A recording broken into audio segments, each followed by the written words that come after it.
ॐ सहना भवतु सहनौ भुनक्तु सह वीर्यं करवावहै तेजस्विनावधीतमस्तु मा विद्विषावहै। ॐ शान्ति शान्ति शान्तिः। ॐ पूर्णमदः पूर्णमिदं पूर्णात् पूर्णमुदच्यते पूर्णस्य पूर्णमादाय पूर्णमेवावशिष्यते। ॐ शान्ति शान्ति शान्तिः। ॐ आप्यायन्तु ममाङ्गानि वाक्प्राणश्चक्षुश्रोत्रमथो बलमिन्द्रियाणि च सर्वाणि सर्वं ब्रह्मोपनिषदं माहं ब्रह्म निराकुर्याम् मा ब्रह्म निराकरोत् अनिराकरणमस्त्वनिराकरणं मे अस्तु। तदात्मनि निरते यौपनिषत्सु धर्मास्ते मयि सन्तु ते मयि सन्तु। ॐ शान्ति शान्ति शान्तिः। श्रुतिस्मृतिपुराणानाम् आलयं करुणालयं नमामि भगवत्पादं शङ्करं लोकशङ्करं शङ्करं शङ्कराचार्यं केशवं बादरायणं सूत्रभाष्यकृतौ वन्दे भगवन्तौ पुनः पुनः। ईश्वरो गुरुरात्मेति मूर्तिभेदविभागिने व्योमवद्व्याप्तदेहाय दक्षिणामूर्तये नमः।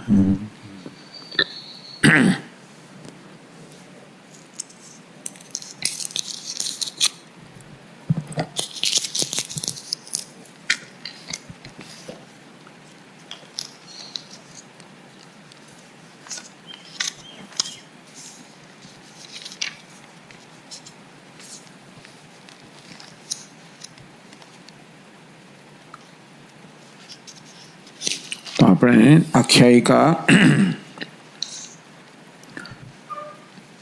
તૃતીય ખંડ આપણે જોયો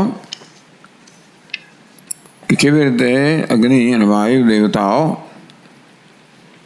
યક્ષ જે તેમની સમક્ષ પ્રગટ થયા એને જાણવા માટે એમની પાસે ગયા કે બોલી ન શક્યા, પાછા ફર્યા કે હું યક્ષને જાણી શક્યો નથી.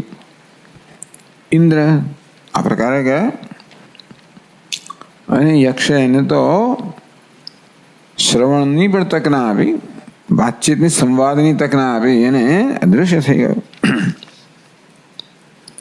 સ તસ્મિન્નેવ આકાશે સ્ત્રિયમ આજગામ બહુશોભમાનામ ઉમામ હેમતીમ. તસ્મિન્નેવ આકાશે, જે આકાશમાં બ્રહ્મ અદૃશ્ય થઈ, પ્રગટ થઈને અદૃશ્ય થઈ ગયું, એ આકાશમાં એ જ સ્થળે સ્ત્રિયમ આજગામ બહુશોભમાનામ ઉમામ હૈમવતીમ સ્ત્રિયમ, એક સુંદર સ્ત્રીની પાસે ગયો ઇન્દ્ર. તો કેવા છે ઉમા, ઉમા અને હૈમવતી એટલે હિમાલયની તનયા, અથવા તો અનેક હેમ અર્થાત સુવર્ણ અલંકાર ભૂષિત એવી ઉમા પાસે ગયો અને પૂછ્યું કે વેદન યક્ષમિતિ, આ યક્ષ કોણ હતું કે કોણ છે, કોણ હતું?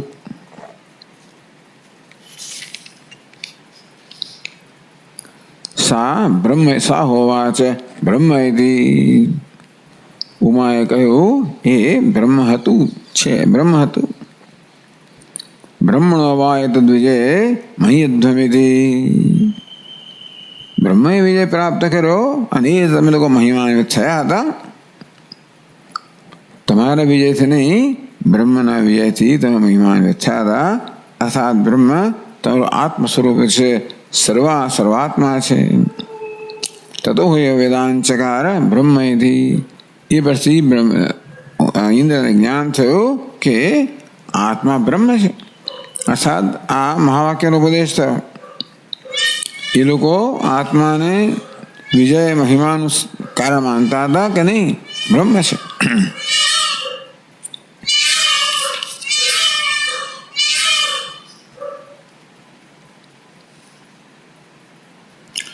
એટલે કેનોપનિષદના સંદર્ભમાં જો કથાને આપણે જોઈએ તો કહેવામાં આવ્યું ન તત્ર ચક્ષુર ગચ્છતિ ન વાગ ગચ્છતિ ન મનઃ. ચક્ષુની પરમાત્મામાં બ્રહ્મમાં ગતિ નથી, વાણીની ગતિ નથી, મનની ગતિ નથી. યદ વાચા અનભ્યુદયમ, વાણી વડે જે પ્રગટ ન થાય પણ જેને કારણે વાણી પ્રગટ થાય છે. ચક્ષુ વડે જે ન જોઈ શકાય પણ જેને કારણે ચક્ષુને જુએ છે. મન વડે જેનું મનન ના થાય પણ જેને કારણે મન મનન કરે છે. આ પ્રકારે કહેવામાં આવ્યું. તો અગ્નિ છે એ વાણીનું અધિષ્ઠાન દેવતા છે, વાયુ સ્પર્શેન્દ્ર અધિષ્ઠાન દેવતા છે, ઇન્દ્ર બધાના રાજા છે, અંતઃકરણ સમાન છે. એટલે જ્ઞાનેન્દ્રિયો, કર્મેન્દ્રિયો, મન કશાની પણ બ્રહ્મમાં ગતિ નથી, નક્કી થયું. કેનેષિતમ પતતિ પ્રેષિતમ મનઃ. તો જિજ્ઞાસુ આચાર્ય પોતાને પ્રશ્ન પર કરે કે આ કાર્યકરણ સંઘાત છે કોને કારણે પોતપોતાનું કાર્ય કરે છે. શ્રોત્ર શ્રોત્રમ મનસ મન વાચો વાચમ, એ પ્રકારે ઉપદેશ કરવામાં આવે. એટલે કે વાણી જ્યારે કે ચક્ષુ ન તત્ર ચક્ષુર ગચ્છતિ, ચક્ષુએ જ્યારે બ્રહ્મનું આત્માનું વિષયીકરણનું કરવાનો પ્રયત્ન કર્યો, આત્મા જાણે અદૃશ્ય થઈ ગયો. કે પછી વાણીએ જ્યારે પ્રયત્ન કર્યો વર્ણન કરવાનો, વળી આત્મા અદૃશ્ય થઈ ગયો, કે મન અદૃશ્ય થઈ ગયો. મન સમક્ષ અદૃશ્ય થઈ ગયો. પહેલા અદૃશ્ય ના થઈ ગયા પણ જાણી ના શક્યા, વિષયીકરણ ના થઈ શકે. તો પછી કિમ તદ યક્ષ, હમણાં જે યક્ષ હતો એ કોણ હતો? કેનેષિતમ પતતિ પ્રેષિતમ મનઃ. સા હોવાચ બ્રહ્મ ઇતિ, કહ્યું એ બ્રહ્મ હતું. અર્થાત જે વાસ્તવમાં સર્વનો આત્મા છે. તદેવ બ્રહ્મત્વમ વિદ્ધિ નેદમ યદમુપાસતે. જે વાણી વડે પ્રગટ ન થાય, જેને કારણે વાણી પ્રગટ થાય છે, કે વાણી પોતાનો અર્થ પ્રગટ કરે છે, એ આત્મ સ્વરૂપ બ્રહ્મ છે. અન્ય દેવ તો વિદિતાત અથો અવિદિતાત અધિ. એ વિદિત કરતા પણ અન્ય છે, અવિદિત કરતા પણ અન્ય છે. આમ વિદિત અવિદિત બધા અનાત્માનો સમાવેશ થઈ ગયો, આત્મ સ્વરૂપ છે. તતો હોય વેદાંચકાર બ્રહ્મ એથી, એ પછી ઇન્દ્રને જ્ઞાન થયું કે આત્મા બ્રહ્મ છે.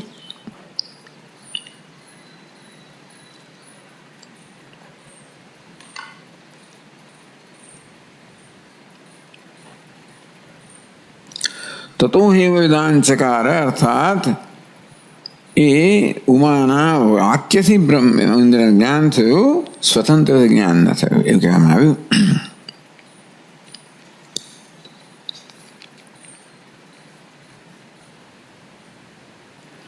તો 111 પાન પર કહેવામાં આવ્યું, સહ તસ્મિન્નેવ આકાશે સ્ત્રિયમ આજગામ સહ શાંતાભિમાન ઇન્દ્ર. સ ઇન્દ્ર, જે ઇન્દ્રજનું અભિમાન શાંત થઈ ગયું છે, અર્થાત જે હવે વાસ્તવમાં અધિકારી બન્યો છે. અત્યર્થમ બ્રહ્મ વિજિજ્ઞાસુ, જેનામાં બ્રહ્મને જાણવાની તીવ્ર ઈચ્છા જાગૃત થઈ છે. યસ્મિન આકાશે બ્રહ્મણ પ્રાદુર્ભાવ આસીત, તિરોધાન છે. જે આકાશમાં, આકાશના જે અંશમાં બ્રહ્મનું પ્રાગટ્ય થયું અને તિરોભાવ પણ થયો. તસ્મિન્ને તે આકાશમાં, ત્યાં જ સ્ત્રીયમ અતિરૂપિણીમ વિદ્યામ આજગામ. તો ત્યાં સ્ત્રી, તો સ્ત્રી શબ્દથી સ્ત્રી નહીં લેવાનો. સ્ત્રી પદમ લક્ષિત લક્ષણયા વિદ્યા પરમ. સ્ત્રી શબ્દથી વિદ્યા એવું સમજવાનું. લક્ષણાનો પણ લક્ષણા, બે લક્ષણ આવે. તો બીજી પાદમાં કહ્યું સ્ત્રી એટલે વિદ્યા. સ્ત્રી અર્થાત વિદ્યા અત્ર વિવક્ષતા. સ્ત્રી શબ્દથી અહીંયા વિદ્યાની વિવક્ષા છે. વિદ્યા એટલે બ્રહ્મ વિદ્યા એ કહેવાની ઈચ્છા છે. કેમ?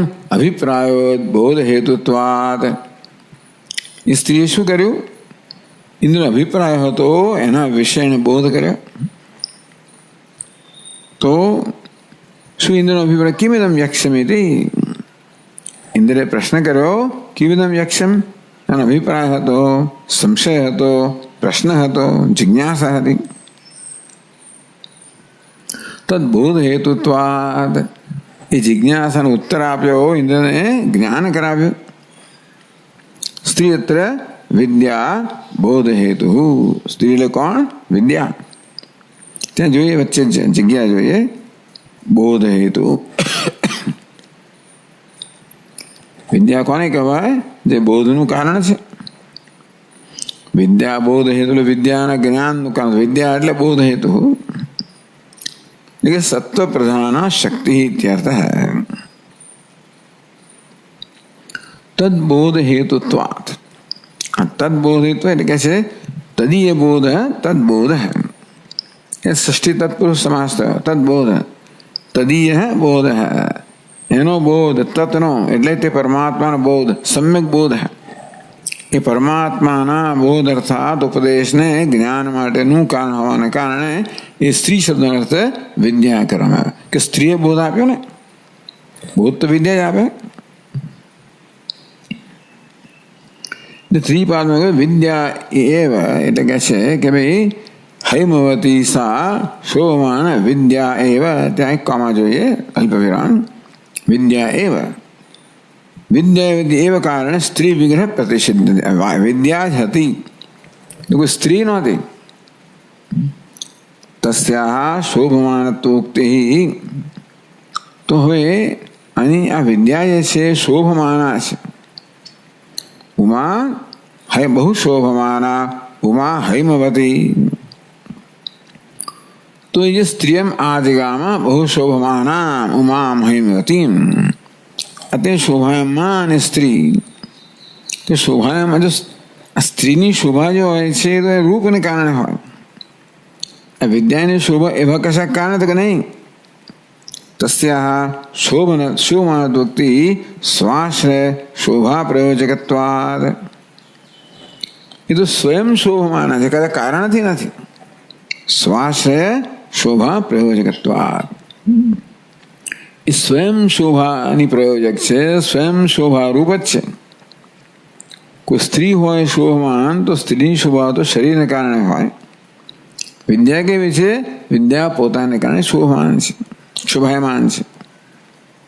એટલે ભાષ્યકારે કહું વિરૂપોપી વિદ્યાવાન બહુ શોભતે.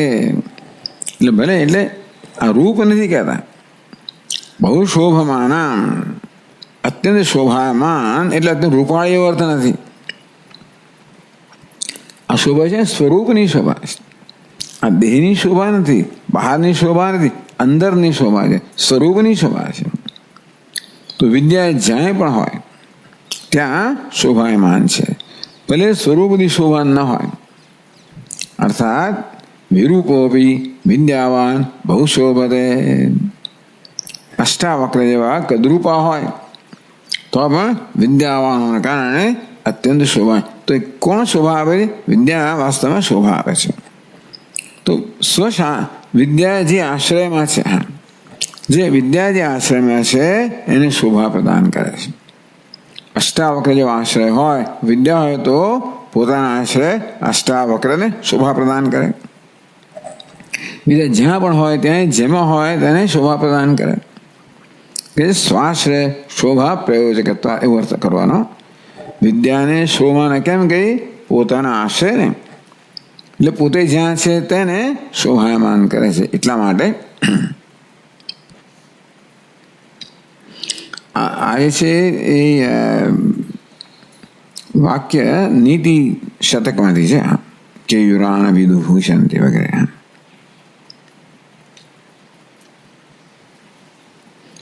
આગળનું વાક્ય હતું પેલું આદિત્ય હૃદય વાળું આગળના પાન પર, એ ભવિષ્યોત્તર પુરાણ છે. એ ભવિષ્યોત્તર પુરાણ છે, એમાં શ્લોક 54 થી 57 જે છે એ આ આદિત્ય હૃદય છે. બીજું આદિત્ય હૃદય છે જે વાલ્મીકી રામાયણ નહીં.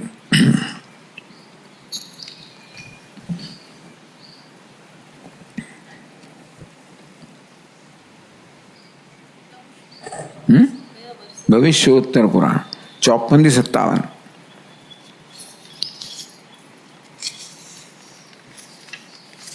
ચાર શ્લોકો છે. ચાર અહીંયા આપ્યા છે, 4 શ્લોકો.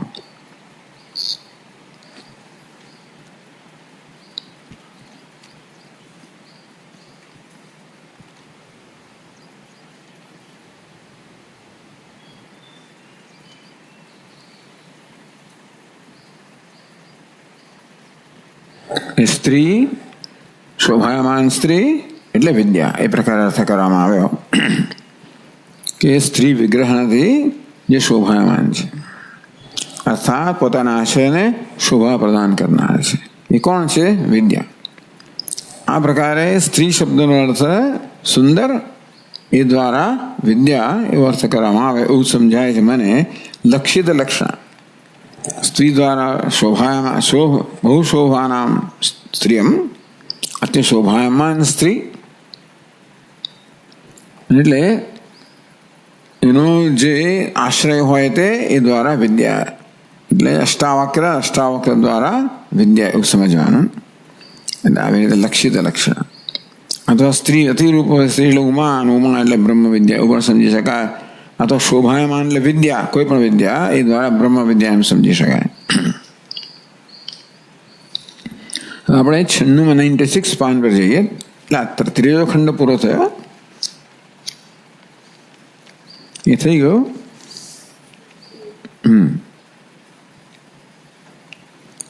તો સા બ્રહ્મેતિ હોવા છે. વાંચ્યું આપણે, બ્રહ્મણો વા એતદ વિજય મયધ્વમેતિ તતો હે વેદાંચકાર બ્રહ્મેતિ. 96 પેજ પર, બરાબર. તો 111 પાન પર પાછા આવીએ તો ભાષ્ય કે તામ ચ પૃષ્ઠવા તસ્યા વચના વેદાંચકાર વિદિતવાન તતો હૈવ વેદાંચકાર. શું કહ્યું અહીંયા? તતો હૈવ વેદાંચકાર. ટૂંકમાં એમાંથી જ એને જ્ઞાન પ્રાપ્ત કર્યું. પૂછ્યું કે ભાઈ કેમ યક્ષમેથી, આ યક્ષ કોણ હતો? બ્રહ્મેથી હોવાય છે. બ્રહ્મ અર્થાત એ બ્રહ્મ વિદ્યા કહો, વિદ્યા એટલે બ્રહ્મ વિદ્યા કહો, એના વચનથી જ ઇન્દ્રને જ્ઞાન થયું. તતો એવ વેદાંચકાર બ્રહ્મેથી. તત એટલે કે એના વાક્યથી જ એને જ્ઞાન થયું આ બ્રહ્મ છે, પોતાની જાતે નહીં. એ સમજાવે છે. તામ જ પૃષ્ઠવા તસ્યા વચનાદ વેદાંચકાર. તથા એટલે તેને પૂછીને એના જ વચનથી જ્ઞાન થયું કે આ બ્રહ્મ છે, વિદિતવાન. એટલે ચોથી પાદમાં એ છે કે આખ્યાયિકા અલંકાર એમ તદ બલાદિતિ આવત. કારણ કે આખ્યાયિકામાં કહ્યું ને તતો હૈવ વેદાંચકાર બ્રહ્મ. તેથી તત એટલે કહ્યું કે ભાઈ તસ્યા હૈવ વચનાથ, એના વચનથી જ ઇન્દ્ર જ્ઞાન થયું કે આ બ્રહ્મ હતું. ભાષ્ય અતઃ ઇન્દ્રસ્ય બોધ હેતુત્વાદ વિદ્યા એવ ઉમા. આગળ કહ્યું ને અભિપ્રાય બોધ હેતુત્વાદ એવું કહ્યું હતું કે 111 પાન પર ભાષ્યમાં બીજા પેરેગ્રાફમાં બીજી પંક્તિમાં કહેલું છેલ્લા શબ્દમાં અભિપ્રાયો બોધ હેતુત્વાદ રુદ્રપત્ની ઉમા હૈમવતી. એટલે અહીંયા એ જ કહે છે, અતઃ ઇન્દ્રસ્ય બોધ હેતુત્વાત, ઇન્દ્રના બોધ કે જ્ઞાનનું કારણ હોવાના કારણે વિદ્યા એવ ઉમા, જે ઉમા કહેવામાં આવી એ વિદ્યા જ છે. ઉમા કોણ છે? આમ રુદ્ર પત્ની કહ્યું કે શિવજીના પત્ની કહ્યું અર્ધાંગિની. તો પછી ભાષા કહે વિદ્યા સહાયવાન ઈશ્વર સ્મૃતિ. એ ક્યાં છે? જડે જડે એ શોધવું પડે, પણ ઈશ્વર એટલે શિવજી. વિદ્યા સહાયવાન, વિદ્યારૂપી સહાય ધરાવનારા. હા, એટલે પહેલા તો પહેલી નોંધ પૂરી કરીએ. વિદ્યા સહાયવાન એટલે વિદ્યા હે ઉમા સ્મૃતિ પ્રમાણ હતી.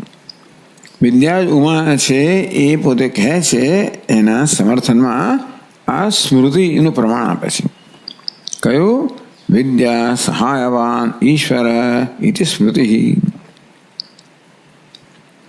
કે છે ટીકા ટિપ્પણી, ઈશ્વર સહાયભૂતા વિદ્યા છે. એટલે ભાઈ ઈશ્વર સહાયભૂતા વિદ્યા એટલે શું? શિવજી એટલે શું? પરમાત્મા ચૈતન્ય. તો એની સહાયભૂતા વિદ્યા એટલે શું? ઈશ્વર સહાયભૂતા વિદ્યા છે સત્વ પ્રધાન માયા શક્તિ. તો આનંદગીરી કહે છે પહેલી પંક્તિમાં, વિદ્યા સત્વ પ્રધાન શક્તિ કે માયા શક્તિ. ભગવાનની સહાય તો માયા જ કહેવાય ને, એમની અર્ધાંગિની. કેવી છે? વિદ્યા માયા છે. રજોગુણ તમોગુણનું પ્રાધાન્ય ધરાવનારી માયા અવિદ્યા માયા છે. સત્વગુણનું પ્રાધાન્ય ધરાવનારી માયા વિદ્યા માયા છે. એટલે કે સત્વ પ્રધાન માયા શક્તિ. સત્વ જેમાં પ્રધાન છે એવી માયા શક્તિ એ જ પ્રગટ થઈ આ રીતે, અને એને બોધ કર્યો. એની ટીકા અનુનેતવ્યા. આ પ્રકારે ટીકામાંથી આવો અર્થાપડ કરવો જોઈએ. તો આમ જ્યારે કહેવામાં આવ્યું, પછી શું કહે છે ટીકા? વિદ્યાતિ સત્વ પ્રધાન શક્તિ.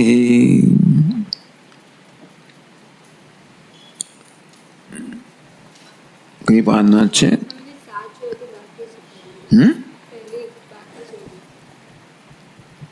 શું પહેલી બાકી?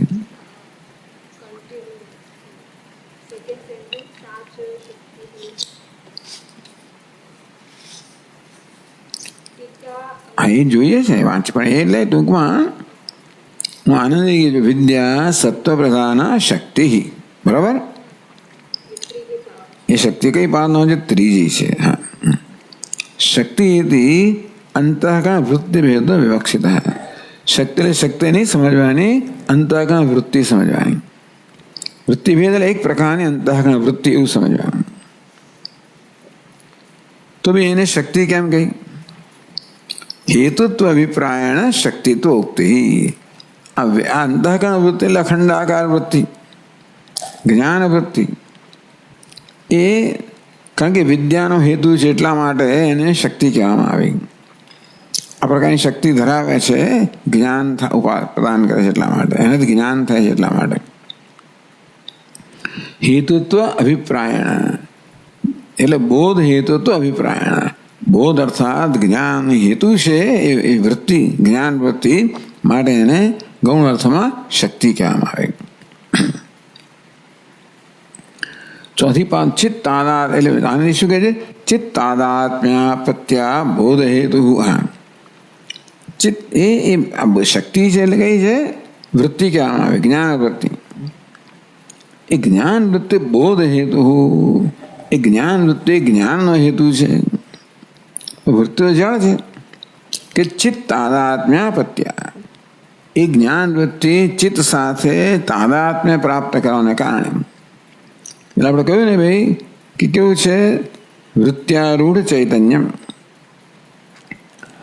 ચિત પ્રકાશિતા વૃત્તિ કે વૃત્તિ એટલે વૃત્તિ જ્ઞાન કરે છે કે ચૈતન્ય જ્ઞાન કરે છે?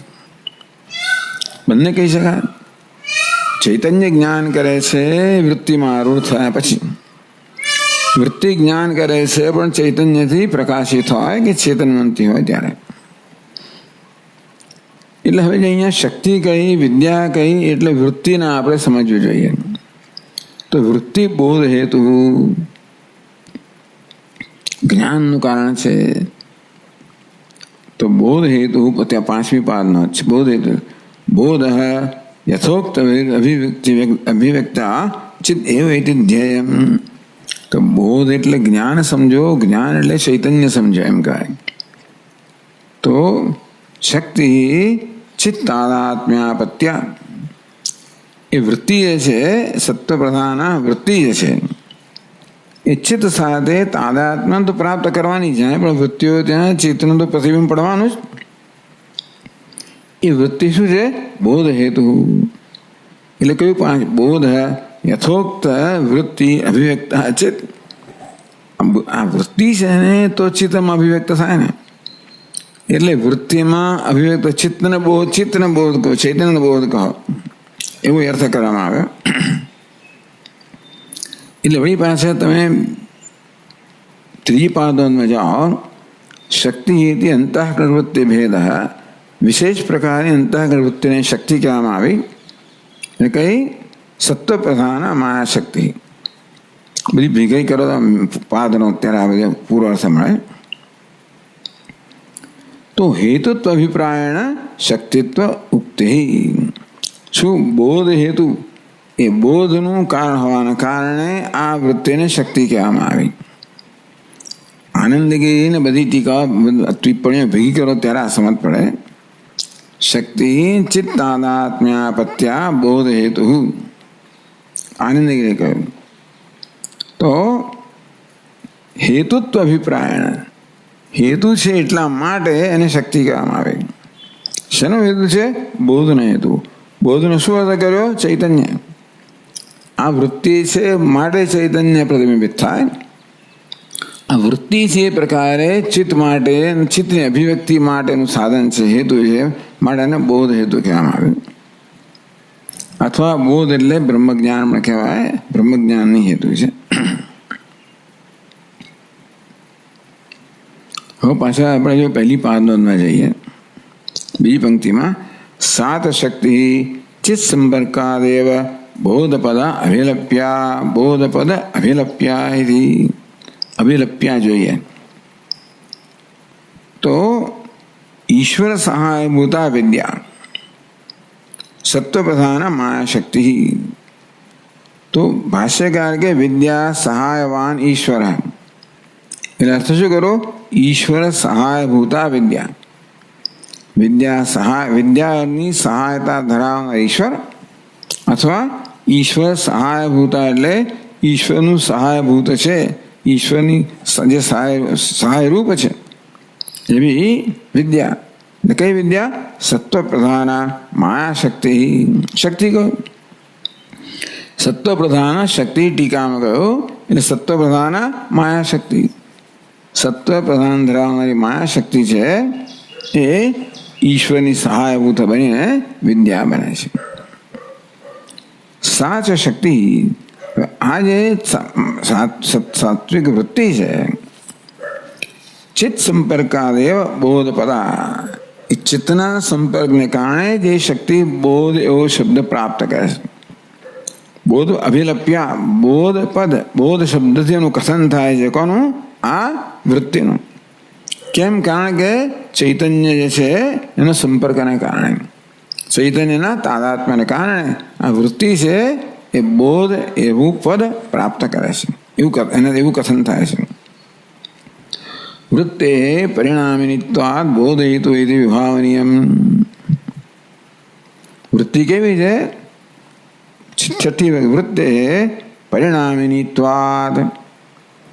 જો ચૈતન્ય તો હંમેશા હોય જ છે, પણ જે વૃત્તિ જન્મે ત્યારે જ્ઞાન જન્મે. એ પ્રકારે વૃત્તે પરિણામિનિત્વાદ. વૃત્તિ આ પ્રકારે બ્રહ્મ વિદ્યા અખંડાકાર એ પ્રકારે જ્યારે પરિણામ પ્રાપ્ત કરે ત્યારે એ વૃત્તિ બોધ હેતુ બને. એટલે વૃત્તિ બોધ હેતુ છે કે ચૈતન્ય બોધ હેતુ છે? બંને કહી શકાય. ચૈતન્ય જ મુખ્ય બોધ છે. બોધ એટલે ચૈતન્યને અભિવ્યક્ત કરવાનો હેતુ થઈ આ વૃત્તિ, એ રીતે બોધ હેતુ કહી. ચૈતન્ય જ બોધ છે એમ કહ્યું. એટલે બોધનો અર્થ ચૈતન્ય કરવામાં આવે તો આ વ્યક્તિ છે એ આ વૃત્તિ છે બોધને અભિવ્યક્ત કરવાનું કારણ બની, માટે બોધનો હેતુ બની.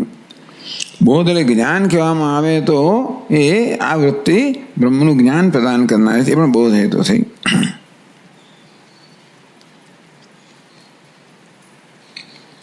ચોથી પાદનો પણ છે ને, ચિત્ત તાદાત્મ્ય પથ્યા તાદાત્મ્યેન ચિત્ત અભિવ્યક્તિ નિમિત્તત્વાદ યાવત. ચિત્ત સાથે તાદાત્મ્ય જેને પ્રાપ્ત કર્યું છે એવી વૃત્તિ, એટલે ચિત્ત સાથે તાદાત્મ્ય થવાને કારણે એ ચિત્તને અભિવ્યક્ત કરે છે. ચિત્તને અભિવ્યક્ત કેમ કરે છે? ચિત્ત પ્રતિબિંબિત થાય કે ભાઈ ચિત્ત તાદાત્મ્ય પ્રાપ્ત કરે એટલે વૃત્તિ ચિત્તને અભિવ્યક્ત કરનારી બને. એટલે ચિત્ત તાદાત્મ્ય પત્યા, ચિત્ત સાથે તાદાત્મ્ય પ્રાપ્ત કરીને આ શક્તિ છે કે સાત્વિક માયા છે એ બોધ હેતુ, બોધ એટલે ચિત્તને પ્રગટ કરવાનો હેતુ બને છે.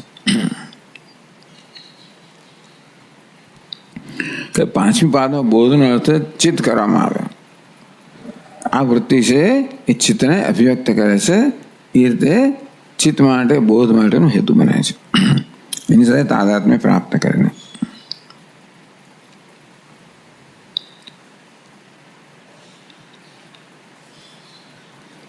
હવે જો પાછા આપણે જઈએ તો પેજ 96 પર, ના એની પછી 98 પર વાક્ય વાંચે, તસ્માદ્વૈ એતે દેવા અતિતરામિવ અન્યાન દેવાન યત અગ્નિવાયુ ઇન્દ્ર. નામ જડ્યું? તો હું વાંચું, મંત્ર વાંચું છું. યત અગ્નિવાયુ ઇન્દ્ર, અગ્નિ છે, વાયુ છે, ઇન્દ્ર છે, આ ત્રણ દેવતાઓ. અન્યાન દેવાન અતિતરામિવ, જાણે કે બીજા બધા દેવતાઓ કરતા એ બધાથી આગળ ચડી ગયા. અતિતરમ, બધા કરતા ચડીને થઈ ગયા, બધાથી ઉત્કૃષ્ટ થઈ ગયા આ ત્રણ દેવતાઓ. કેમ ભાઈ? તે કારણથી આ ત્રણ દેવતાઓ છે. કયા ત્રણ દેવતાઓ? અગ્નિ, વાયુ, ઇન્દ્ર. અગ્નિ, વાયુ, ઇન્દ્ર ત્રણ દેવતાઓ છે તે અતિતરા અન્યાન દેવાન અતિતરામિવ, એ બધા અન્ય સર્વ દેવતાઓ કરતા એ ચડિયાતા થયા. કેમ? તે કારણ કે તે એન નિર્દિષ્ટમ એન એટલે બ્રહ્મ, આ બ્રહ્મને નિર્દિષ્ટમ અત્યંત નજીકથી સ્પર્શ કર્યો. આ ત્રણ દેવતાઓએ કારણ કે બ્રહ્મને નિર્દિષ્ટમ અત્યંત નજીકથી સ્પર્શ કર્યો. બધાએ સ્પર્શ તો કરેલો, બધા દેવતાઓ દર્શન થયેલા, આ લોકો એકદમ નજીકથી જ ગયા ને. આ ત્રણ દેવતાએ બ્રહ્મનો અત્યંત નજીકથી સ્પર્શ કર્યો. એટલા માટે એ ત્રણ દેવતાઓ બધા દેવતાઓ કદાચ ચડિયાતા બન્યા. એમાંય પણ તે પ્રથમો વેદાંત ચકાર બ્રહ્મ હતી, એમાં પણ તસ્માદ્વા ઇન્દ્રો અતિતરામ અન્યાન દેવાન, એ ત્રણની અંદર પણ ઇન્દ્ર છે બધા કદાચ ચડિયાત બન્યો. કેમ? એનું આગળ કહ્યું છે. સ નિર્દિષ્ટમ સ્પર્શ, ઇન્દ્ર એ તો સૌથી વધારે નજીકથી સ્પર્શ કર્યો. પહેલા બે દેવતાઓ સંવાદને પ્રાપ્ત થયા માટે નજીકથી સ્પર્શ કર્યો, બીજા દેવતાઓને એ તક નહોતી મળી. ઇન્દ્ર તો એથી નજીકથી સ્પર્શ કર્યો. એને પ્રથમ વિધાન ચકાર બ્રહ્મ, કારણ કે યક્ષને પહેલા જાણ્યું એને આ બ્રહ્મ છે પ્રકારે સૌથી નજીકથી સ્પર્શ કર્યો ઇન્દ્રએ, પછી પેલા બીજા બે દેવતાઓએ. એમ કરીને બધા દેવતાઓમાં ત્રણ દેવતાઓ ચડિયાતા થયા. એ ત્રણમાં પણ ઇન્દ્ર સૌથી વધારે ચડિયાતું હતું, કારણ કે એને સૌથી નજીકથી સ્પર્શ કર્યો. આ વાક્ય સમજાવશે, કારણ કે જરા આડું અવળું છે એમાં. જો હવે તો મંત્રમાં તસ્માદ્વા એતે દેવા અતિતરામ એવા અન્યાન દેવાન, તેથી આ દેવતાઓ છે અગ્નિ, વાયુ, ઇન્દ્ર. તેથી અગ્નિ, વાયુ, ઇન્દ્ર છે આ ત્રણ દેવતાઓ બીજા દેવતાઓ કરતા ચડિયાત બન્યા, કારણ કે એ લોકો બ્રહ્મને નજીકથી સ્પર્શ કર્યા.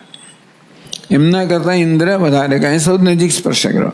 એટલે એ વાક્ય સમજાવે છે. આગળ આપણે આવી 113 પાન પર. યસ્માત ઇન્દ્ર વિજ્ઞાન પૂર્વકમ. ભાષ્ય વાંચ્યું છે. શું બાકી રહી ગયું પાછું? કઈ જગ્યાએ? ઉવાસાયમ પરમેશ્વર પ્રભુ કૈવલ્ય ઉપનિષદના મંત્ર છે. ઉમાસાયમ પરમેશ્વર પ્રભુ ત્રિલોચનમ નીલકંઠમ પ્રશાંતમ જ્ઞાત્વા મુદિર વગેરે. બરાબર. તો ભાષ્યમાં કહ્યું યસ્માદ ઇન્દ્ર વિજ્ઞાન પૂર્વકમ. પહેલા ઇન્દ્ર વિજ્ઞાન થયું સૌથી પહેલા. અગ્નિ વાયુ ઇન્દ્રાહ. આ શબ્દ ક્યાંથી આવે છે? ઉપનિષદમાંથી. અગ્નિ વાયુ ઇન્દ્ર એમ કહ્યું ત્યાં. એટલે અગ્નિ વાયુ ઇન્દ્ર આ ત્રણ જે છે તે એને નિરિષ્ઠમ અતિ સમીપમ. ટૂંકમાં આ ત્રણ જે છે એ બ્રહ્મને નજીકથી સ્પર્શ કર્યો. કેવી રીતે? બ્રહ્મ વિદ્યા બ્રહ્મ પ્રાપ્ત સંત. બ્રહ્મના જ્ઞાન દ્વારા બ્રહ્મને પ્રાપ્ત કર્યું. આત્મતયા પ્રાપ્ત કર્યું. અત્યંત નજીકથી સ્પર્શ કર્યો. પસ્પૃશુ સ્પૃષ્ટવંત. તે પ્રથમ વેદાંચકાર વેદાંચક્રુ. આ પ્રકારે જ્ઞાન વ્યાકરણ હોવું જોઈએ. પ્રથમ તો એ ત્રણ દેવતાઓને સૌથી પહેલા જ્ઞાન થયું.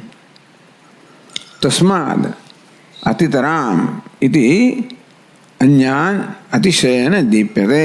અંતેથી તસ્માદ અતિતરામ અતિત્ય અન્યાન અતિશયન દીપ્યતે. બીજા દેવતાઓ કરતા અત્યંત દેદીપ્યમાન છે આ દેવતાઓ. અન્યાન દેવાન તતો બી ઇન્દ્ર અતિતરામ દીપ્યતે. અને બે કરતા પણ ઇન્દ્ર વધારે અત્યંત દીપ્તિમાન છે.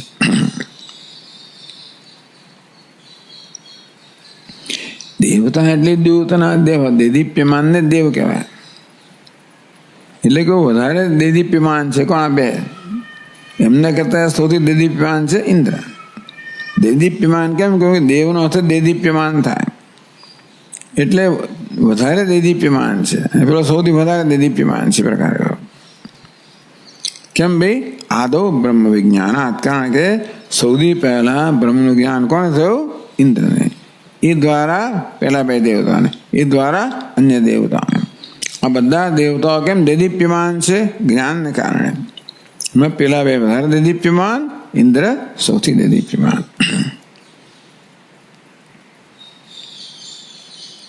હવે આનંદની રીતે તમે જુઓ તો એ પાન પર તસ્માદ્યસ્ય અપેક્ષિતમ પાઠ વ્યત્યાસેન વ્યાચષ્ટે. જો પછી પાછા તમે 98 પાન પર જાઓ તો મંત્રમાં શું કહ્યું? તસ્માદ્વા એ તે દેવા અતિતરામિવ. તસ્માદ્વા તે કારણથી. તો કારણ કે એટલે શું? એટલે ભાષ્યકારે કહ્યું યસ્માત શરૂ કર્યું. યસ્માત પછી તસ્માત આવે ને, તો ઉપનિષદ તસ્માતથી શરૂ થાય છે. એટલે યસ્માત આપણે આપવું પડે. એટલે ભાષ્યકારે એ પ્રકારે આ વાક્યની થોડીક વ્યવસ્થા બદલી, અન્વય બદલ્યો. એટલે આનંદ કે તસ્માદ તસ્ય અપેક્ષિતમ પાઠ વ્યત્યાસેન વ્યાચષ્ટે. તસ્માદની અપેક્ષા યસ્માદની અપેક્ષા છે. તેથી એમ જ્યારે કહો ત્યારે કેમ? તો તેથી એટલા માટે યસ્માદ એ અપેક્ષિત છે. તો અપેક્ષિત જે છે તસ્માદ ઉપનિષદ કે એના માટે શા માટે કહું એ કારણ ઉપનિષદ પછી જણાવે છે. એટલે પાઠ વ્યત્યાસ છે ને, પાઠને જરા ફેરવીને ભાષ્યકાર એ વાક્યો સમજાવે છે. યસ્માદ અને તસ્માદ બરાબર ગોઠવણી થાય. તસ્માદિતિ અસ્ય એટલે છઠ્ઠી પાદનો આદિ વાક્ય. તસ્માદ એટલે તસ્માદ એ વાક્ય. તસ્માદવા એ વાક્ય છે ને, એ ઉપનિષદનું વાક્ય છે. એ તસ્માદ કયું માટે જે અપેક્ષિત યસ્માદ એ અપેક્ષિતમ શું છે? 7મી પાદનો સય્યેન ઇત્યાદિ વાક્યમ. તો જો ભાઈ પાછા 98 પાન પર મંત્ર આમ છે ને, ભાષ્ય અહીંયા છે ને, તો ત્યાં છેલ્લી પંક્તિ છે મંત્રની સય્યેન પ્રથમ વિધાનચકાર બ્રહ્મ. 98 પાન પર જડ્યું ભાઈ. તો સહી એને પ્રથમ વિધાન ચકાર બ્રહ્મ યતિ. ઇન્દ્રને સૌથી પહેલું જ્ઞાન થયું બ્રહ્મ યતિ. એટલે ઇન્દ્ર વિજ્ઞાન પૂર્વકમ. ટૂંકમાં બીજા બધા દેવતાઓને જ્ઞાન થયું ક્યારે? ઇન્દ્રને પહેલું જ્ઞાન થયું. એ પહેલા મૂકે છે સહી એને જ પ્રથમ વિધાન ચકાર યતિ. કારણ કે ઇન્દ્રને સૌથી પ્રથમ જ્ઞાન થયું અને તેથી બીજા બધા આ ત્રણેય દેવતાઓ બધા કરતા વધારે દેદીપ્યમાન થયા.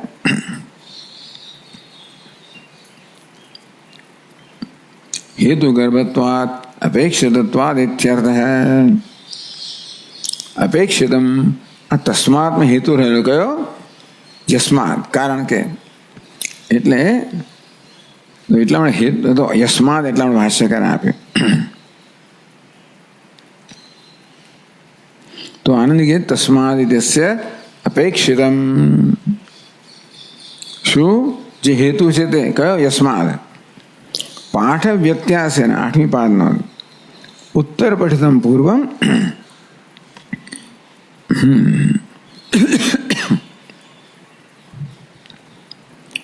पूर्व पठितम उच्च उत्तर व्यत्यास એટલે શું છે? બદલી નાખો, આગા પાછળ કરો.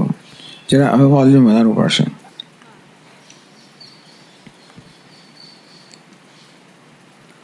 उत्तर पठितम पूर्वम, પૂર્વ પઠિતમ તો ઉત્તર પઠિતમ પછીથી કહ્યું છે એ આગળ કહ્યું અને આગળ કહ્યું છે ને પછીથી કહ્યું. એ વ્યત્યાસ કહેવાય. આગળ પાછળ પાછળ કહ્યું છે ઉપનિષદે એ આગળ સમજવાનું, આગળ કહ્યું છે પાછળ સમજવાનું. એ તે દેવા અતિતરામ્યો એ આગળ કહ્યું અને પાછળ સમજવાનું. કેમ? કારણ કે સહી એને જ પ્રથમ વિધાન ચકાર અને તસ્માદ એને નિર્દિષ્ટમ પસ્પર્શ. પહેલા ઇન્દ્ર એ દ્વારા દેવતાઓ અને તેથી આ ત્રણ જે છે એ બધા દેવતાઓ વધારે દેદીપ્યમાન થયા.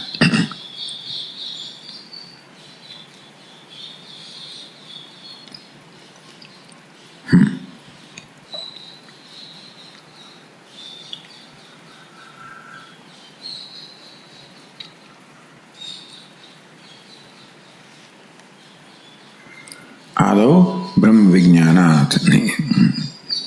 કારણ કે આ ત્રણ દેવતાઓને સૌથી પહેલા, એમાં ઇન્દ્રને સૌથી પહેલા એ દ્વારા ત્રણ દેવતાઓને પહેલા જ્ઞાન થયું. ઇન્દ્ર સૌથી દિવ્યમાન, પછી આ બે દેવતાઓ, પછી બાકીના દેવતા. બહુ લાંબુ ચોડો થયું. ટૂંકમાં બહુ સહેલી વસ્તુ છે, પણ આમાં કોઈ ચૂકો થાય છે. બધું સહેલો અર્થ છે કે ઇન્દ્રને સૌથી પહેલા જ્ઞાન થયું, એ દ્વારા બે દેવતાઓને થયું, એ દ્વારા બધાને થયું. આવો ક્રમ છે. એટલા માટે ઇન્દ્ર સૌથી વધારે દેદીપ્યમાન, આ ત્રણ દેદીપ્યમાન વધારે, એમાં ઇન્દ્ર સૌથી વધારે. બાકીના દેવતાઓ દેદીપ્યમાન છે કે એમને બધાને જ્ઞાન થયું છે એમની દ્વારા. તો હવે અહીં કહે છે અર્થવાદ ઉપસંહારો. એમ આખી કથાને અર્થવાદ કહેવામાં આવી. શેને માટે અર્થવાદ છે? વિધિ માટે. અર્થવાદ ઉપસંહારો એમ વિધિ ઉપક્રમાર્થમ, કંઈક વિધાન કરવા માટે કે આદેશ કરવા માટે આ પ્રકારે અર્થવાદ કહેવામાં આવ્યો. આપણો તો અર્થવાદ છે ને માટે કહ્યો કે ખારે ઉપનિષદનો અર્થવાદ છે. આ કથા દ્વારા ઉપનિષદનો જે બોધ આપવામાં આવ્યો, ન તત્વ ચક્ષુર ગચ્છતિ ને વાગ, એ પ્રકારે આપણે સમજીએ તો કથાનું વધારે મહત્વ સમજાય ઉપનિષદના સંદર્ભમાં. નહીં તો જુદી જ પડી કથા. આ કથા માત્ર ઉપાસના માટે કહેવામાં આવી હોય, ઉપાસના બ્રહ્મ વિદ્યા માટે કહેવામાં એવું કહેવાય. પણ આ કથા પણ ઉપનિષદનો અર્થવાદ છે. કારણ કે આ કથા દ્વારા ઉપનિષદનો બોધ છે પણ કહેવામાં આવે છે. એ પણ એને અર્થવાદ કહી શકાય. અથવા કારણ કે આ આખી કથા શેને મળે છે? ઉપાસના માટે છે. તો ચાલો, એટલે ઉપાસના બધા આટલો જ અંશ આવે છે. આખી કથા તો ચાલ કઈ વાત નહીં, પણ ટૂંકમાં ચાલો ઉપાસના માટે છે. એટલે આખો અર્થવાદ કહેવામાં આવ્યો એ શેને મળે છે? ઉપાસના માટે, વિધિ માટે. અને કે અર્થવાદ ઉપસંહારો એમ અયમ નવપાદમાં તસ્માદ ઇત્યાદના કૃત. ટૂંકમાં ઉપનિષદ દ્વારા તસ્માદ વા વેદાંચકાર. ટૂંકમાં 98 પાન પર બીજો 27 ત્રીજો બે મંત્ર છે. એ આખો છે ઉપસંહાર છે. શેનો ઉપસંહાર? અર્થવાદનો ઉપસંહાર. આખો જે કથા દ્વાર રૂપે અર્થવાદ કહેવામાં આવ્યો અને બે મંત્રમાં ઉપસંહાર કરવામાં આવ્યો. શેના માટે? વિધિ ઉપક્રમાર્થમ. આનંદગીરી કહ્યું 10મી પાદનો અંત કહે છે વિધિ તસ્યેષ ઇત્યાદિ ઉપક્રમ. પછી જે છે ને ઉપનિષદમાં એની પછીનો મંત્ર જે છે 100મા પાન પર તસ્યેષ આદેશ. તો એને માટે એ ઉપાસના બ્રહ્મની ઉપાસના માટે આદેશ છે, વિધિ છે. પછી તરત વિધિ છે એટલે આ અર્થવાદનો અહીંયા ઉપસંહાર કરવામાં આવ્યો, વિધિનો ઉપક્રમ પ્રારંભ કરવામાં આવ્યો. તો વિધિનો પ્રારંભ ક્યારે થાય? અર્થવાદનો ઉપસંહારથી. તો એટલે 10મી પાદમાં કહ્યું તસ્યેષ ઇત્યાદિના ઉપક્રમ વિધેય તદર્થમિત્યર્થ. વિધેય તસ્યેષ ઇત્યાદિના ઉપક્રમ વિધેય. આખી જે આ વિધિ જે છે એને માટે આખી આ કથા કહેવામાં આવી, અર્થવાદ જે આપણે આપવામાં આવ્યો. અર્થવાદસ્ય વિધિશેષત્વાદ. અર્થવાદ છે શેને માટે છે? વિધિનો ઉપયોગી છે માટે. વિધિનો અંગ છે કે વિધિને ઉપયોગી છે માટે. પહેલા આખો અર્થવાદ છે એનો ઉપસંહાર કરવામાં આવ્યો, વિધિનો ઉપક્રમ એટલે કે પ્રારંભ કરવામાં આવ્યો. તો વિધિનો પ્રારંભ કરવા માટે અર્થવાદનો ઉપસંહાર કરવામાં આવ્યો.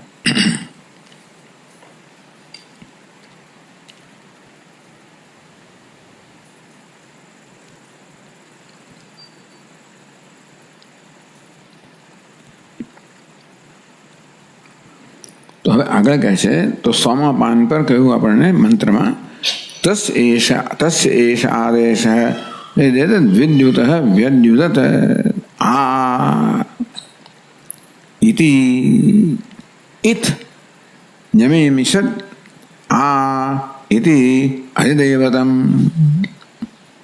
100મા પાન પર તસ્ય એષ આદેશ. તેનો આ આદેશ છે. એ બ્રહ્મની ઉપાસના માટે એ આદેશ છે, વિધિ છે. શું છે આદેશ? એતદ વિદ્યુત વ્યદ્યુત આ. જાણે કે વીજળીનો ચમકારો અર્થ કરશે. એ જાણે કે આ ઉપમા, જાણે કે આ એટલે ઉપમા, જાણે કે વીજળીનો ચમકારો. એ શું છે? બ્રહ્મની ઉપાસના માટેનો આદેશ છે. અથવા ન્યમેમિષદ ઇતિ આંખનો પલકારો બંધ થઈ જવો ઇતિ. એટલે બ્રહ્મ પ્રગટ થયું, વીજળીના ચમકારની જેમ પ્રગટ થયું, અદૃશ્ય થઈ ગયું, આંખના પલકારની જેમ અદૃશ્ય થઈ ગયું.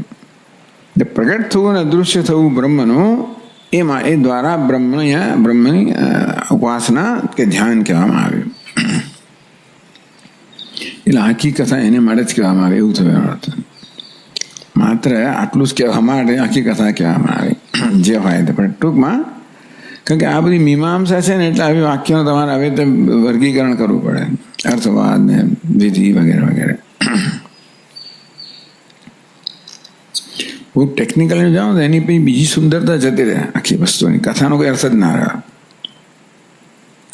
કહ્યું છે કે આગળ એમણે કે ભાઈ આ એનું અભિમાન શાંત કરવા માટે આ બધું કરવામાં આવ્યું વગેરે. તો અભિમાન શાંત થાય તો પછી એને જ્ઞાન થાય. ચાલો એ પણ સમજાય, આગળ સમજાવે. તો હવે આપણે 113મા પાન પર આવીએ તો તસ્યેષ આદેશ એવું કહ્યું. ક્યાં કહ્યું? મંત્રમાં કહ્યું તસ્યેષ આદેશ.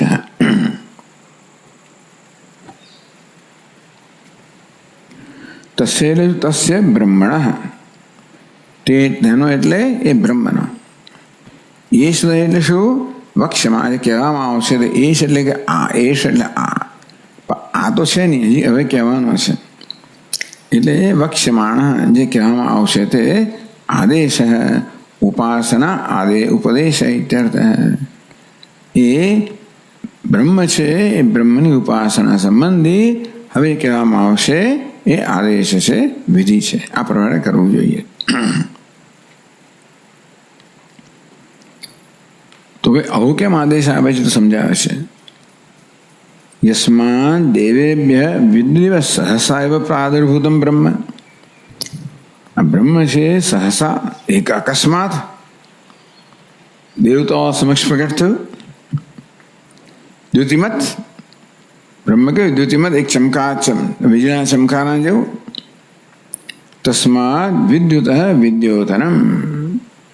વિદ્યુત એટલે વીજળી, વિદ્યોતનમ ચમકારો, વિદ્યુત વિદ્યોતનમ વીજળીના ચમકારા જેવું. યથા જો વીજળીનો ચમકારો હોય તેવી રીતે બ્રહ્મ વ્યદ્યુત્યત, એ બ્રહ્મ પણ આ પ્રકારે ચમક્યું. વીજળીના ચમકારની જેમ બ્રહ્મ પણ આવી રીતે પ્રગટ થયું.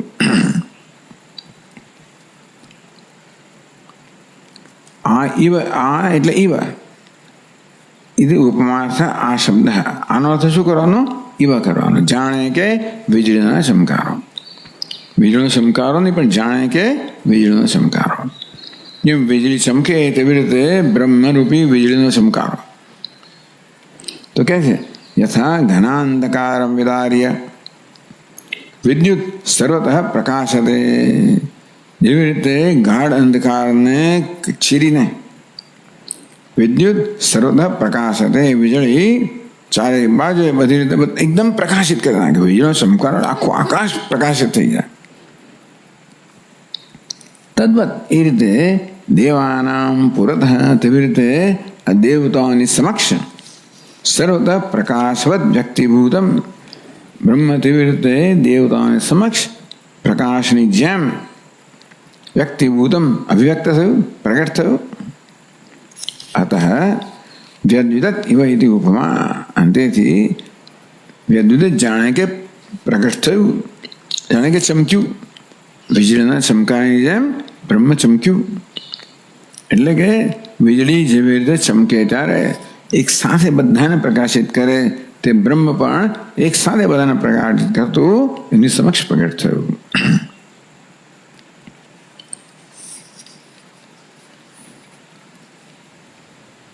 ભાષ્યકાર યથા સકૃત વિદ્યુત્તમમ ઇતિ વિદ્યુત્તમિતિ. આવું આવે છે બૃહદારણ્યક ઉપનિષદમાં 2-3-6 મંત્રમાં. યથા સકૃત આટલું જ છે. ઘણી બધી ઉપમાઓ આપવામાં આવી. એમાં એક ઉપમા છે યથા સકૃત વિદ્યુત્તમિતિ. એક વારમાં વિદ્યુત્તમ, એક વારમાં ચમક્યો ચમકારો. ટૂંકમાં અહીં જે કહેવામાં આવ્યું અન્યત્ર કહેવામાં આવ્યું છે. એટલે આ કે એકદમ એવું નથી કે જાણે કે નવું હોય અથવા તો અજાણ્યું હોય. એટલે આ ઉપનિષદમાં જે કહેવામાં આવ્યું એના સમર્થનમાં બૃહદારણ્યકનું આ વાક્ય છે અહીંયા ઉદ્ધૃત કરે છે. એટલે આ થયું કે યથા વિદ્યુત વ્યદ્યુત. આમ તો વ્યદ્યુત નો વિદ્યોતનમ કરવું જોઈએ. વ્યદ્યુત ક્રિયાપદ છે. વ્યદ્યુત એટલે પ્રકાશ્યું. વિદ્યુત વ્યદ્યુત જાણે કે વિદ્યુતનો પ્રકાશ્યું, વિદ્યુતનો પ્રકાશ કહેવાય. એટલે વિદ્યુત એટલે વિદ્યોતનમ એવું કહેવું જોઈએ. પણ જેવી રીતે વિદ્યુત પ્રકાશ એમ બ્રહ્મ, એટલે આ વિદ્યુત જ બ્રહ્મ સાથે લીધું. એ આ ભાષ્યકાર અહીંયા આગળ એટલે કહ્યું કે યથા ઘનાંધકાર વિદાર્ય વિદ્યુત સર્વદા પ્રકાશતે. તો વિદ્યુત જાણે વિદ્યુતના પ્રકાશ સમાન, તેવી રીતે બ્રહ્મ વ્યદ્યુત, તેવી રીતે બ્રહ્મ પ્રકાશ્યું. એટલે વિદ્યુતનો પ્રકાશ્યું એવું થાય. વિદ્યુતના પ્રકાશની જેમ બ્રહ્મ પ્રકાશ્યું. વિદ્યુતની જેમ બ્રહ્મ પ્રકાશ્યું, ચારે બાજુ એક સાથે બધાને પ્રકાશિત કરવા દ્વારા. પછી કહે છે યસ્માચ. પછી ત્યાં મંત્રમાં કહ્યું ન્યમીમિષત. આ તો ભાષ્યમાં કહે છે યસ્માચ ઇન્દ્ર ઉપસર્પણ કાલે. ઉપસર્પણ ઇન્દ્ર જ્યારે નજીક ગયો, કથાની અંદર ઇન્દ્ર જ્યારે બ્રહ્મની નજીક, યક્ષની નજીક ગયો, ન્યમીમિષત એકદમ જ આંખના પલકારામાં અદૃશ્ય થઈ ગયો. યથા કશ્ચિત ચક્ષુર નિમેષણ કૃતવાન. જાણે કોઈએ આંખો મીચી લીધી હોય તેવી રીતે બ્રહ્મ આંખો મીચવાની જેમ અદૃશ્ય થઈ ગયો. પછી મંત્રમાં ઇતિ ઇત એવું છે. ઇતિ ઇત અનર્થકો નિપાતો વ્યદ્યુતક આ ઇતિ ઇત. ઇતિ ને ઇત એ બે શબ્દોનો કોઈ અર્થ નથી ગયા છે, ખાલી એમ જ છે. ન્યમી મિશત આ એ આ શું છે? ઇવ ઉપમા માટે છે. જાણે કે ન્યમી મિશત, જાણે કે આંખનો પલકારો, આંખો મીચાઈ જેવી. ભાષ્ય કહે છે નિમિષિતવત ઇવ તિરોભૂતમ, એટલે જાણે કે આંખ કોઈ મીચી લે અને જેવી રીતે આંખ મીચાઈ જાય અને એકદમ આંખના પલકારામાં આંખ પલકારામાં મીચાય તેવી રીતે આંખના પલકારામાં બ્રહ્મ અદૃશ્ય થઈ ગયું. એટલે પ્રગટ થવાને વીજળીના ચમકાર સરખાવ્યું, એના અદૃશ્ય થવાને આંખને મીચાઈ જેવા સમજાવ્યું. લક્ષાત તો ઇતિ અધિદૈવતમ ભાષ્યકરે ઇતિ એવમ અધિદૈવતમ દેવતાયા અધિદર્શનમ અધિદૈવતમ તત્વમાં દેવતાને વિષય કરીને જે દર્શન આપવામાં આવ્યું આધ્યાત્મિક વ્યક્તિગત સ્તરે, અધિદૈવિક દેવતાના સ્તરે. કારણ કે આ વીજળી બ્રહ્મનું ચમક વગેરે એ દેવતાના સ્તરે છે, એટલા માટે એને અધિદૈવતમ કહેવામાં આવ્યું. એટલે ટૂંકમાં બ્રહ્મની ઉપાસના માટે આખી કથા કહેવામાં આવી. અંશ લેવાનો બ્રહ્મ કેવું વીજળીના ચમકાની જેમ બધાને પ્રકાશિત તો પ્રગટ થયું, અને કેવું આંખના પલકાને જેમ અદૃશ્ય થઈ ગયું. એમાં એટલી નિશ્ચિત ઝડપ છે એકદમ. એ પ્રકારે બ્રહ્મનું ધ્યાન કરવાનું. તો જો આનંદગીરી કંઈ કહે છે અહીંયા 113 પાન પર છેલ્લી પંક્તિમાં વિદ્યુત દૃષ્ટાંતેન અત્યંત દીપ્તિમત્વમ. તો એ પ્રગટ થવા માટે ઉપનિષદ વિદ્યુતનું દૃષ્ટાંત આપે છે. બ્રહ્મ દેવતાઓ સમક્ષ પ્રગટ થયું એ માટે ઉપનિષદ વિદ્યુત દૃષ્ટાંત આપે છે. કેમ? વિદ્યુત દૃષ્ટાંતેન અત્યંત દીપ્તિમત્વમ, અત્યંત પ્રકાશમાન હોવો. એને જેવું પ્રકાશમાન કોઈ જ નથી. આમ આવે ત્યારે એકદમ અંધકારને છીરીને ચારે બાજુ પ્રકાશ ફેલાવે દે એવું કોઈ જ નથી. એટલે વીજળી આવીને આમ, એટલે વીજળી કહો એને, એટલે ઇન્દ્રના વજ્ર, જાણે કે વીજળી વજ્ર સમાન છે. ઇન્દ્રનું વજ્ર છે એ પેલા ઘન અંધકારને તોડીને આવે. તો વિદ્યુત દૃષ્ટાંત, કારણ કે ઇન્દ્ર છે મેઘનો રાજા છે. વિદ્યુત દૃષ્ટાંતેન અત્યંત દીપ્તિમત્વમ નિમેષણ દૃષ્ટાંતેન, અને આંખના પલકારામાં અદૃશ્ય થઈ જવું. એ દૃષ્ટાંત શું કહેવા માંગે? દેવૈયપી દુર્જ્ઞેયત્વમ. બ્રહ્મ કેવું છે? અત્યંત દીપ્તિમત છે. વળી કેવું છે? દેવતાઓને પણ જાણવું અત્યંત અઘરું છે. દેવૈયપી દુર્વિજ્ઞેય, દેવતાઓ માટે દુર્વિજ્ઞેય છે, દુઃખેન વિજ્ઞેય છે, અત્યંત મુશ્કેલી જાણી શકાય એવું છે. એથી ગુણદ્વયમ, આ બે ગુણ કયા? વીજળીના ચમકાને દીપ્તિમાન, દીપ્તિમત છે બ્રહ્મ, અને અત્યંત દુર્જ્ઞેય છે, જાણવું અત્યંત કઠિન છે. એથી ગુણદ્વયમ, આ શું છે? બે ગુણ કયા?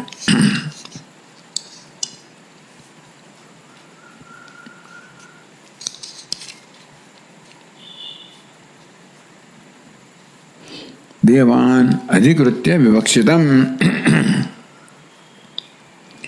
દેવતાઓને અધિકૃત્ય એટલે 11 પાદમાં નિમિત્તીકૃત્ય, દેવતાઓને નિમિત્ત બનાવીને આ પ્રકારે બ્રહ્મના જે બે ગુણ છે કે બ્રહ્મ દીપ્તિમત છે, અત્યંત દીપ્તિમત છે, પ્રકાશમત છે, જ્ઞાન સ્વરૂપ હોવાના કારણે, દુર્વિજ્ઞેય છે કારણ કે એ તો સૂક્ષ્મથી સૂક્ષ્મ છે. આ બે ગુણ છે એ દેવતાઓને નિમિત્ત બનાવીને કહેવામાં આવે માટે આદિદૈવ ઉપાસના કહેવામાં આવી.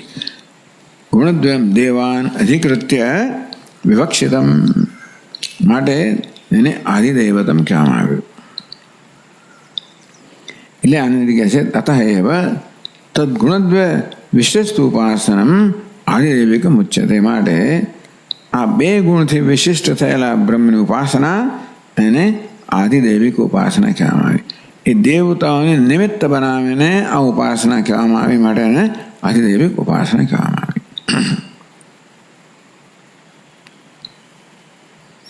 આમ તો આધિદૈવિક એટલે દેવતા પર કેન્દ્રિત, દેવતા સંબંધિત એમ કહેવાય. પછી તો દેવતાઓને નિમિત્ત બનાવીને આ ઉપાસના કહેવામાં આવી, એટલે આધિદૈવ અહીંયા કહેવામાં આવી. આનંદી કહે છે કે આ રીતે દેવાન અધિકૃત્ય વિવક્ષિતમ, દેવાન નિમિત્તીકૃત, દેવતાઓ નિમિત્ત બન્યા. શેના માટે? પ્રગટ થવા માટે અને અંતર્ધાન થવા માટે. એટલે એનું આ પ્રકારનું વીજળીના ચમકાની જેમ પ્રગટ થવું અને આંખના પલકાની જેમ અંતર્ધાન થવું. એ દ્વારા આનંદી કહે છે કે પ્રગટ થવું એટલે કે અત્યંત દીપ્તિમત બ્રહ્મ છે, અને અંતર્ધાન થયું એટલે જાણવું અત્યંત મુશ્કેલ છે. એ પ્રકારે બે ગુણ એમણે કહ્યા.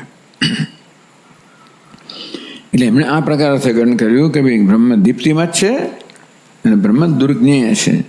આ બે ગુણ છે, ગુણદ્વયમ દેવાન અધિકૃતતા. બે ગુણ જે છે ને ઉપાસના માટે આ કહેવાની પ્રયોજન છે ઉપનિષદનું. અતએવ તદ્ગુણદ્વય વિશિષ્ટ ઉપાસનમ. તેથી આ બે ગુણથી વિશિષ્ટ ઉપાસના, જે આ બે ગુણથી વિશેષ, બે ગુણમાં કેન્દ્રિતમાં રાખીને ઉપાસના, એને આધિદૈવિક બ્રહ્મને, આ બે ગુણવાળું બ્રહ્મ, સગુણ બ્રહ્મની ઉપાસના. ઉપાસના સગુણ બ્રહ્મની જ હોય. કયું બ્રહ્મ? દીપ્તિમત બ્રહ્મ. વળી કેવું? દુર્જ્ઞેય બ્રહ્મ. તો આ પ્રકારે આ ગુણથી વિશિષ્ટ થયેલું સગુણ બ્રહ્મ છે, એની આ ઉપાસનાને આધિદૈવિક ઉપાસના કહેવામાં આવી. કારણ કે દેવતાઓને નિમિત્ત બનાવીને આ ઉપાસના કહેવામાં આવી. ઠીક હે.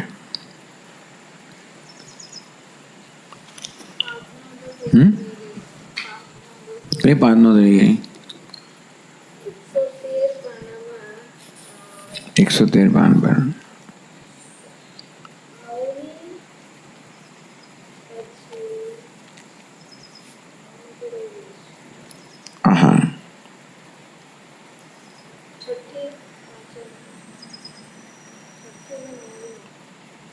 હા, તસ્માદિતિ એટલે તસ્માદિતિ વાક્યસ્ય.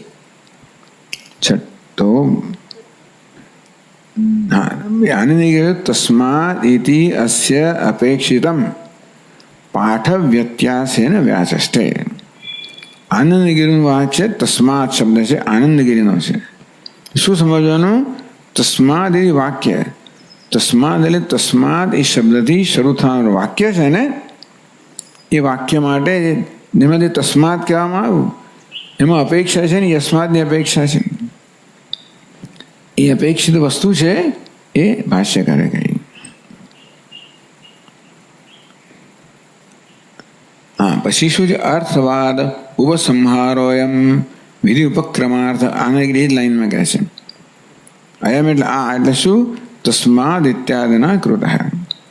ટૂંકમાં અયમ અર્થવાદ ઉપસંહાર. આખો શું છે? અર્થવાદનો ઉપસંહાર. આપણે વાંચી ગયા. તસ્માદ એ મંત્ર છે છેલ્લા બે, એ શું કરે છે? અર્થવાદનો ઉપસંહાર કરે છે, જેથી વિધિનો ઉપક્રમ થાય. બરાબર.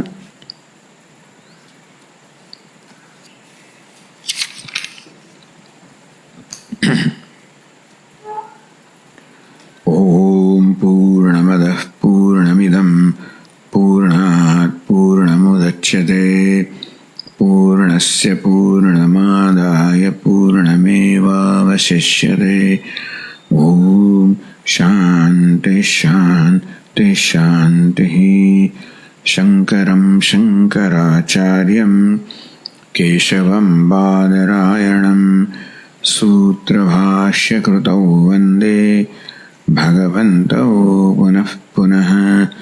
ઈશ્વરો ગુરુરાત્મેતિ મૂર્તિભેદવિભાગિને વ્યોમવદ્વ્યાપ્તદેહાય દક્ષિણામૂર્તયે નમઃ. ઓમ શાંતિ શાંતિ શાંતિ. હરિ ઓમ. શ્રી ગુરુભ્યો નમઃ. હરિ ઓમ.